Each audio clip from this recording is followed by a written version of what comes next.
Hello friends, welcome to defence matrix. तो आज हम एक ऐसे टॉपिक के बारे में डिस्कस करने वाले हैं जिसके बारे में इंडिया में ज़्यादा चर्चाएं नहीं होती हैं, पर हमें पता होना चाहिए कि दुनिया भर में क्या हो रहा है और कौन कौन सी टेक्नोलॉजीज़ आ रही हैं ताकि हम भी उस पर काम कर सकें। इसलिए इन सबको डिस्कस करना बहुत ज़्यादा ज़रूरी है। तो हम इसके बारे में विस्तार से बात करेंगे और समझने की कोशिश करेंगे कि एक्चुअल में जो फ्यूचर ऑफ एरियल कॉम्बैट है वो कहाँ जा रहा है। तो ये चीज़ हमने बताई थी कि यूएस द्वारा काम किया जा रहा है सीसीए प्रोग्राम्स पर, यानी कि कोलैबोरेटिव कॉम्बैट एयरक्राफ्ट पर, जिसके अंतर्गत उनके द्वारा मल्टीपल प्रोटोटाइप्स बनाए जा रहे हैं जिनको वो इंक्रीमेंट 1 के अंतर्गत डेवलप कर रहे हैं। तो कुछ ही दिनों पहले हमने बात करी थी जनरल एटॉमिक्स के YFQ-42A एयरक्राफ्ट की, जिसने टेक ऑफ किया था। और इस बार जो दूसरा एयरक्राफ्ट फ्लाई किया है ये एंड्यूरल का YFQ-44A है। तो ये दोनों ही सीसीए प्लेटफॉर्म इंक्रीमेंट 1 के अंतर्गत बनाए जा रहे हैं। सबसोनिक प्लेटफॉर्म है और लिमिटेड फाइटिंग कैपेबिलिटी के साथ आते हैं। तो YFQ-42A के बारे में हम ज़्यादा डिस्कशन नहीं करेंगे क्योंकि इसके बारे में हम सेपरेट वीडियो में बात कर चुके हैं। यहाँ पर हम बात करने वाले हैं एंड्यूरल के YFQ-44A के बारे में। तो YFQ-44A को फ्यूरी भी कहा जाता है और ये एक स्टेल्थ सीसीए प्लेटफॉर्म है जिसको डिज़ाइन किया गया था ब्लू फोर्स टेक्नोलॉजीज़ द्वारा। तो ये एज एन एग्रेसर प्लेटफॉर्म बनाया जाना था, जिसे शुरुआत में ग्रैकल कहा जाता था, लेकिन बाद में ब्लू फोर्स टेक्नोलॉजीज़ को एंड्यूरल ने एक्वायर कर लिया और ये प्रोजेक्ट उनके अंतर्गत आ गया। तो यहाँ पर इस डिज़ाइन को जनरल एटॉमिक्स के YFQ-42 के साथ सेलेक्ट किया गया इंक्रीमेंट 1 CCA के लिए।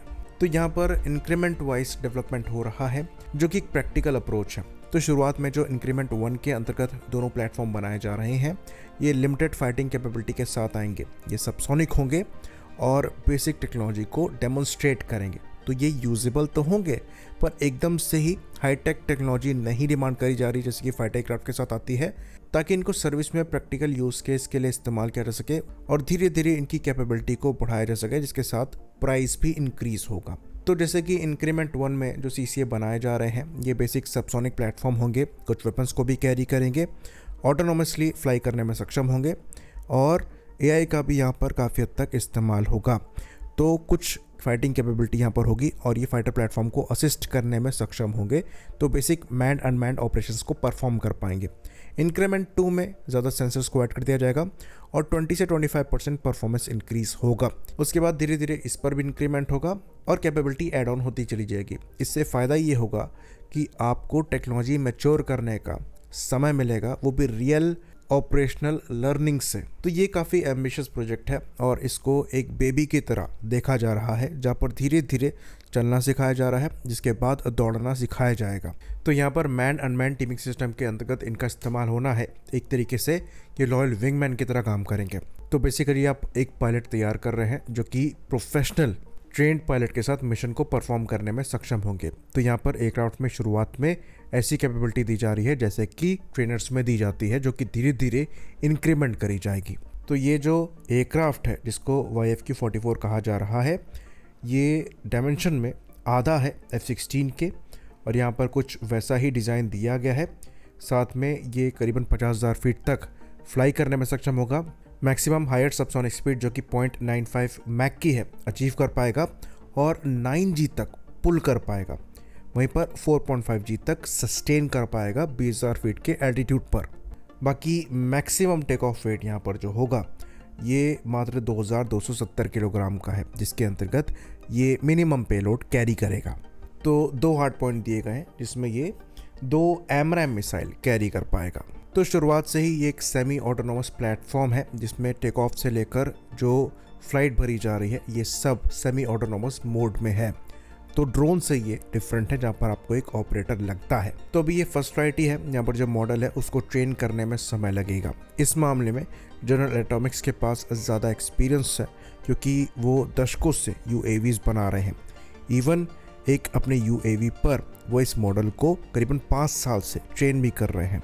लेकिन एंड्यूरल भी यहाँ पर ऐसी कंपनी है जो कि इनोवेशन शोकेस कर रही है। अच्छी बात यहाँ पर यह है कि इन दोनों कंपनियों को USAF बैक कर रही है और अपना पूरा सपोर्ट दे रही है। और इंटरेस्टिंगली नेवी और मरीन कोर भी अपने सिमिलर प्रोजेक्ट्स को चला रहे हैं जहाँ पर डिफरेंट प्राइवेट फर्म्स जो हैं इन्वॉल्व हैं।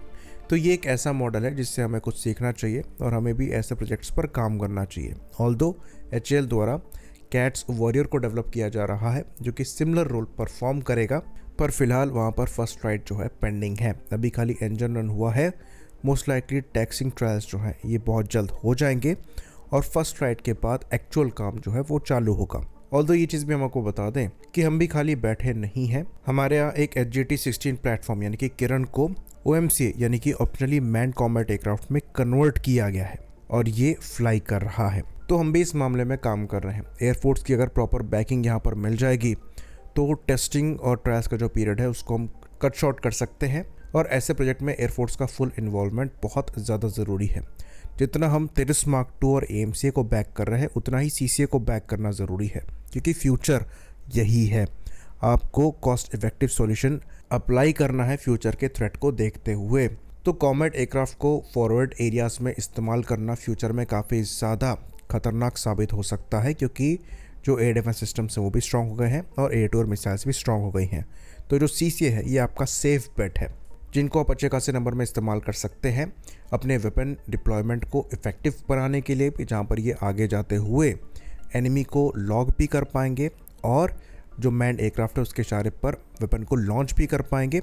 साथ ही साथ डिफरेंट सेंसर से इनको आप लैस करते हुए EW ऐसे ऑपरेशंस को भी परफॉर्म कर सकते हैं और इंटेल गैदरिंग के लिए भी इनका इस्तेमाल आप कर सकते हैं। तो ये आपके एक्सपेंसिव फाइटर एयरक्राफ्ट को सेव करते हुए मिशन इफेक्टिवनेस को बढ़ाएगा और फ्यूचर में जो एयर कॉम्बैट है उसको अफोर्डेबल बनाएगा, क्योंकि जैसा कि हम जानते हैं मॉडर्न फाइटर एयरक्राफ्ट काफ़ी ज़्यादा एक्सपेंसिव हो गए हैं, क्योंकि सेंसर्स अब पहले से ज़्यादा एक्सपेंसिव हो गए हैं, साथ में वेपन्स भी पहले से ज़्यादा एक्सपेंसिव हो गए हैं।